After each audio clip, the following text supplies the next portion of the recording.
माँ तुम्हें पता है तो दिन भर काम करती है और मैं बैठे बैठे सोचता हूँ कि मेरी माँ मेरे पास बैठ कर के कुछ पल तो दे। और अगर तू मेरे पास बैठ कर के थोड़ा सा समय दे, अपने लाला की चिंता करे। तुझे केवल दूध प्यारा है माँ, पूत प्यारा नहीं है। आज मैं साची कह रहा हूँ। मैया यशोदा रोने लगी, तू सही कह रहा है। मैं दिन भर दूध के चक्कर में घूमती हूँ, पूत की तो चिंता ही ना है। तू दिन भर घूमता है ग्वाल बालों के साथ, मैं कभी नहीं पूछती कब तुझे खाना है, कब तुझे पीना है। जो मिल जाता है खा लेता है, बस माखन रोटी देती हूँ सुबह से। आज के बाद ऐसी गलती नहीं करूँगी। सुन, मेरी बदनामी हो रही है ना, तेरी माँ को कोई भला बुरा कहे तुझे स्वीकार है? नहीं माँ, आज के बाद मैं चोरी नहीं करूँगा। वचन दे मुझे। माँ मैं तेरी सौगंध खा के कहता हूँ आज के बाद चोरी नहीं करूँगा। लेकिन तुझे भी आज बताना पड़ेगा, तो को दूध प्यारो है या पूत प्यारो है? माँ ने कहा बेटा मुझे केवल मेरा पूत प्यारा है। आज के बाद मैं पूत का ध्यान दूंगी। बैठ मेरी गोद में। तू बड़ा हो गया था ना, तेरी उम्र ऐसी वैसी थोड़ी, तू 4 साल का हो गया, इसलिए मैंने सोचा मेरा छोरा बड़ा हो गया है। चल मैं अपने हाथों से तुझे दूध पिलाती हूँ। भैया एक गिलास में दूध लाई, लाला को पिलाने लगी। दूध पिलाते पिलाते माता को याद आया कि अभी अभी तो मैंने रसोई में एक चूल्हे में केतली में भर के दूध रख दिया है उबलने के लिए। माता ने सोचा वो दूध रखा का रखा रह गया, मैं लाला में जाकर के उलझ गई। और दूध पिलाते पिलाते वो जो दूध रसोई में चूल्हे में रखा है वो उबलने लगा। दूध इसलिए उबलने लगा क्योंकि मैं कन्हैया के काम नहीं आया, मेरी जगह दूसरा दूध मेरे कान्हा पी रहे हैं। तो जब मैं लाला के काम नहीं आया तो मैं अपने आप को आग में गिरा गिरा के जला लूंगा। दूध आग में गिरने लगा, जलने लगा।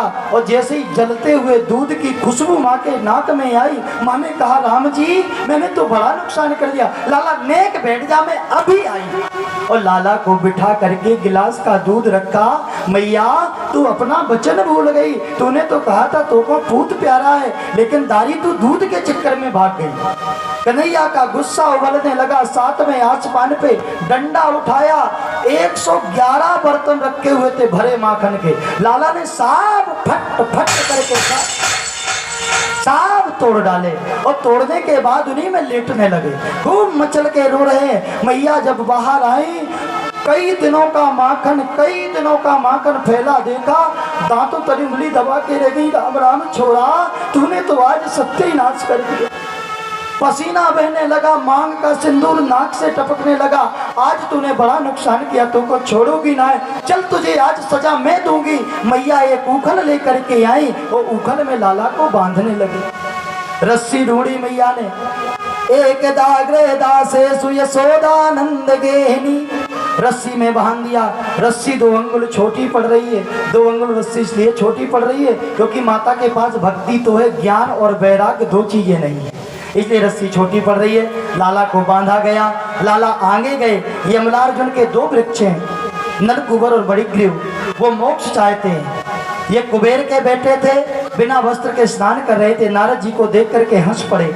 नारद जी ने श्राप दे दिया, बिना वस्त्र के खड़े हो तुम वृक्ष हो जाओ।